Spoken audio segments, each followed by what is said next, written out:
বিয়ের পর একটা মেয়েকে হাসি খুশি রাখতে পারা জগতের সুন্দর থেকে সুন্দরতম একটা ব্যাপার।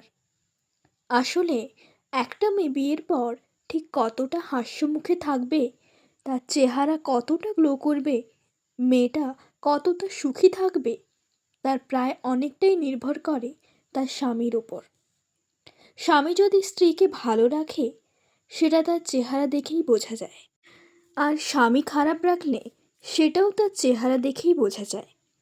যতই স্কিন কেয়ার করুক, মেকআপ করুক, মেয়েটা যে ভালো নেই সেটা তার চেহারার দিকে তাকালেই বোঝা যায়। যারা নিজের স্ত্রীকে ভালো রাখতে পারে না, সেই সব পুরুষ বোকা। ইনফ্যাক্ট আমি মনে করি তাদের বিয়ে করার যোগ্যতাই নেই। অথচ বোকা লোকটা জানেই না নিজের স্ত্রীকে ভালো রাখলে মানুষ তার স্ত্রীর চেয়ে তার প্রশংসাই করে বেশি।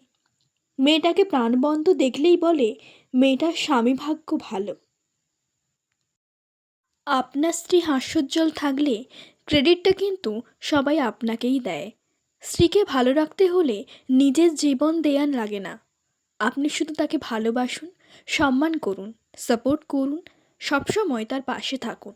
আপনার স্ত্রী সুখে থাকবে, আর সে সুখে থাকলে আপনিও সুখে থাকবেন, কারণ সংসারটা দুইজনের।